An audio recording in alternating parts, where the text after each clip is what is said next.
Jeff.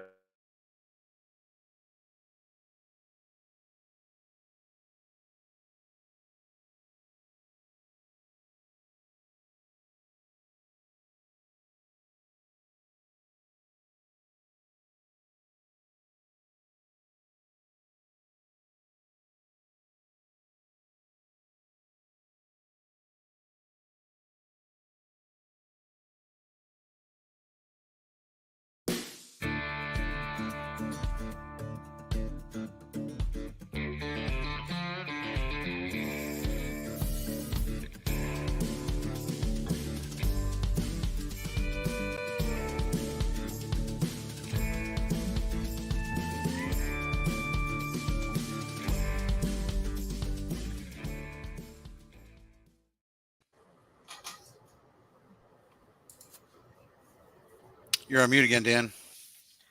It seems like Friday. It's a common occurrence on Friday. Good morning, everybody. It's Friday, October 11th, and this is the AgYield War Room. I'm Dan Dempsey, and I'll be moderating today's session. As always, if you've got any questions or comments, please feel free to drop us a line in the chat area, and we'll be sure to get to it during the show. Overnight markets here, December corn up 1 1.25 at 4.19 3/4. November soybeans were up 3 3/4 at 10.18 1/2. And December Chicago wheat was up 1 3/4 at 6.05 1/2. This morning, the USDA announced a couple of export sales announcements: 132,000 metric tons of soybeans to unknown for 24, and 577,928 metric tons of corn to unknown also for 24. We had producer price index out this morning, came back flat for the month and up 1.8% from a year ago. The estimates were looking for a slight increase, so disappointing on that report for the outside markets. We are through 8 of 23 days settlements of the harvest price discovery period for crop insurance. Corn is currently sitting at 4.25 and soybeans are at 10.36. Good morning, guys. We've got USDA report here out at 11 o'clock. We'll have a bonus war room also with our reactions. So, Dustin, maybe just a few thoughts, things you're looking at here as we head into the report this morning, and then we'll throw it around the room. Yeah, Dan, thank you. Reports are always tough because, that's why we're all geared to watch them. We don't know what the outcomes are going to be. There is a market trade that's putting some sort of value to what they think yields will be for corn and beans. And, anecdotally, we've heard, I would say it's fair to say better corn yields than bean yields through our base. But we've also heard from other people that have said the opposite. They've seen really, really good bean yields too. So it's hard to really put like a huge weighted value to it in our opinion and go in with the big opinion.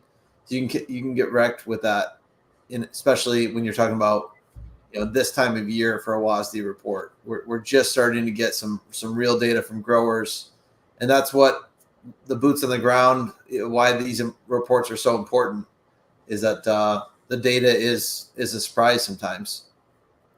With that said, I will kind of point to the projection of lower river levels over the next couple of weeks, and we are getting a little bit more rain in the 2-week forecast. I think on average we're at like 0.7 of an inch, with a lot of that starting to come back into that Missouri and Mississippi, upper Mississippi basins. But it's just not enough. I mean, when we're talking about falling back down to -8 feet by end of October, really puts a strain on like our expectations of, what that river market's going to potentially look like with all this extra supply that we have been hearing anecdotally, Illinois and Iowa, these larger yields. And you look at where the spreads were last year when we got to that November, end of November timeframe. We saw a decent march down to 26 under, heavy selling in both flat price and spreads during that time frame. And we just came 10-12% off the lows, out of late August into September, October. My fear would be that we get into harvest pressure and funds are no longer short, and that would be where most of the growers' risks are too, right? That they are forced to sell into that time frame for their last bushels that can't fit into a bin or into a bag. So I hope it rallies, but I'm just trying to plan for the potential that it breaks. That's the way I look at it. That's good stuff. Ben, what's on your mind this morning? Yeah, always having been through a lot of these reports, it's just good to take a deep breath, make sure that you're covered up on what you want to do. There's never a shortage of surprises. The October report, one of the top 4 or 5 that we see all year. And I still think that the near-term issue is clearing a massive harvest and encouraging this morning to see a decent sized sale for corn. I think that with the numbers that the USDA has in there for demand, we need to continue to see this. And that's paramount to kind of being in line with the projections, the balance sheet projections. And it'll be good to continue to see that. So all in all, been a great rally. Happy to have it. If we can extend it, I think I would be surprised, but would be very, very thankful for it. Very good. Justin, anything to put a bow on the week here on the grain side before we head into this report? No, I think the guy said it well. These reports can be kind of surprising. So, as many good clients that we talk to and getting yield reports, it's still, small compared to the whole average. So it's really, really hard to figure out, what the national yield is. The government's still the best source that we do have. I will say that, I think we've talked about this a lot, the rally that we've had, the good yields that are coming in, the crops are going to be big. Now we're just trying to fine tune what big means. So to Dustin's point, we're more focused on how that fits with, a crop insurance, policy that's expiring here very rapidly. A fund short that's basically liquidated. So the risk is definitely more skewed to the downside as far as a producer. Obviously it can still rally. We can, the funds can decide to get longer. Demand can continue to pick up. All sorts of things can change, but you can't argue that the way that the structure of the market is definitely skewed to more risk to the grower at this point, especially between now and the end of the year as we go into harvest pressure. So, like Dustin, hopefully it rallies. Good for the ag economy. It's been good for our producers. We've had really good yields. We're getting flat prices improved, but we're always trying to protect against what would be a really bad outcome would be if we started turning back down lower and went and made new lows to the end of the year. I mean, that would be the worst case scenario after crop insurance expires. So we're always trying to just think and plan for trying to prevent the worst case scenario, hoping for the best. So what's the big surprise here today? Anyone think about what would be the big surprise in the report? I personally think if yields went up a decent amount, it would be the big surprise. A 186 corn yield or 55 beans, something like that would be probably a bigger surprise than a decrease. Obviously, if we if we cut yields 5 bushels, it would be obviously a big surprise as well. But I think the rhetoric right now is that, kind of the worst is behind us. Yields might come down a little bit. Demand's picking up. That's my opinion. Yeah. Well, and I think we go we're going to get this report that we've been waiting for. And then we quickly roll into, by 1 o'clock, we're going to roll into what's going to happen with the Chinese stimulus talks over the weekend. What do rains look like in South America, and what's the extended forecast look like down there? So this report has if it's marginal one way or the other on numbers, I think we kind of probably go back to a little bit of a maybe sideways chop to slightly lower for a little bit, but we got some things after the report I think that are become really important to watch. Mm-hmm. Yeah, I mean, I agree. And the problem with a yield that would go up would be the immediate talk that big crops get bigger. Yeah. What's the next one going to say? All those kind of things. So we'll see all the stats on what the rise is from October to January. Exactly. Yeah. So Yeah, I mean, yeah, we'll see. I think it's crazy too. I mean, I'm hoping for some rain. You know what I mean? I looked. You see, they released the drought monitor. You got 49% now of the Corn Belt experiencing some sort of drought. Now I know we talk about it so much. It's one system away from fixing things, but man, it feels like it's never rained. So anyway, good golfing weather. Rain. It sure is. Yeah, it sure is. Good harvest and golfing weather. Yes. Ryland, real quick, let's put a bow on Livestock. We got real strong performance yesterday. We keep trucking along here. Yeah, absolutely. Thoughts to wrap up the week.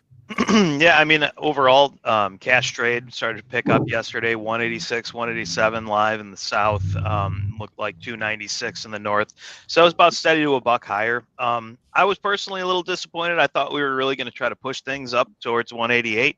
So I think kind of that was almost consensus view. So especially with the performance in beef recently, choice was up all the way up to 309.95. We're up $1.77. So this is a huge move in just a short period of time in beef. And we know on yesterday's export report, even though on the beef side of things, it was a little bit on the disappointing side from a total standpoint.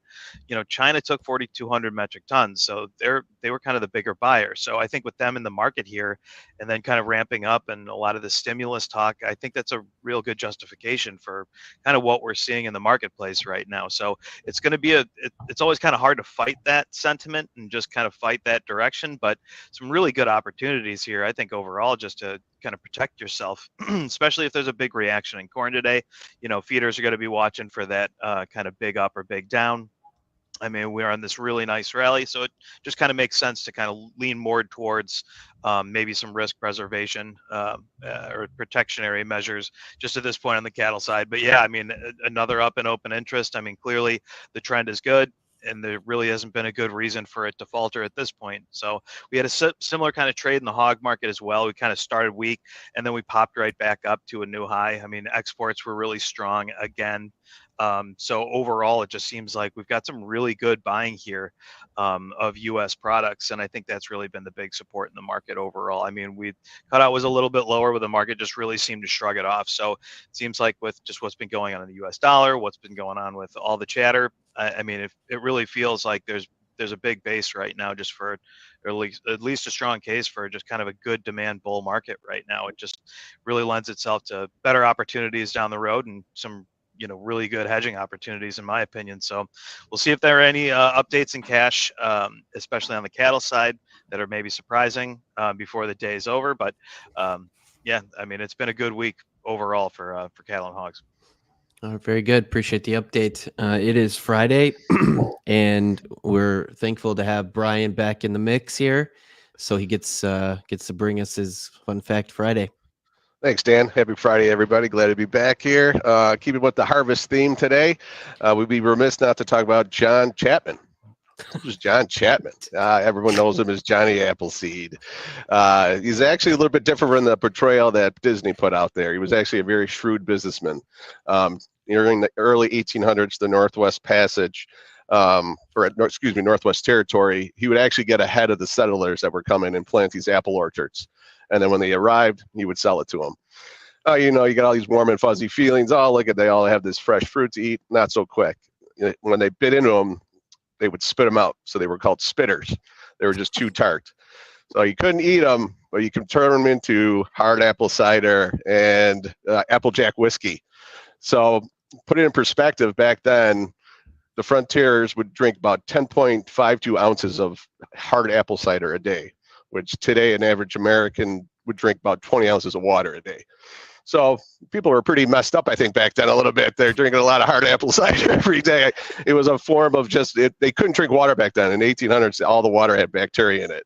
So this would be a staple on their table every day, would be just drinking hard apple cider from adults to children. So puts on a little bit of a spin on an apple a day keeps the doctor away. I think everyone was just too buzzed to even go to the doctor. So sad thing is, during Prohibition, most of his 1,200 acres were cut down because the FBI was ordered to cut all those down. So very, very sad thing. But if you're by the fire this fall, having a nice hot apple cider, you know, tip your tin can hat to Johnny Appleseed.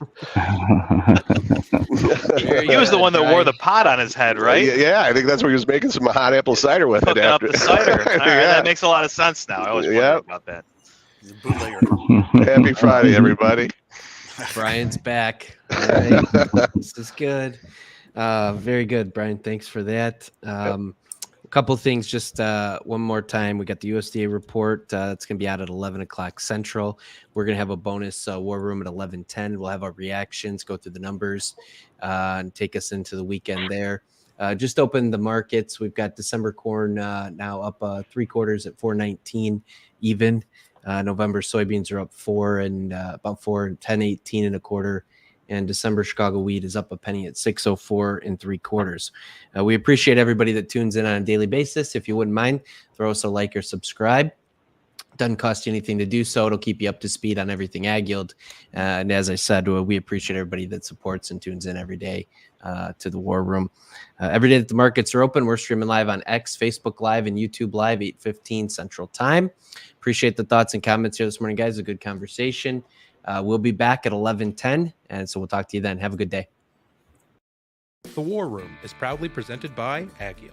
For over 50 years, the AgYield team has provided grain marketing and risk management solutions for growers across the country. Our veteran consultants harness cutting-edge technologies to pinpoint risk, optimize market performance, and protect your farm's profitability. Discover a new approach to farm revenue management at agyield.com. Hey guys, Jack here. Be sure to support the show by hitting the like button, leaving us a comment, and subscribing to the channel for all the latest updates. Thanks for watching. We'll see you next time.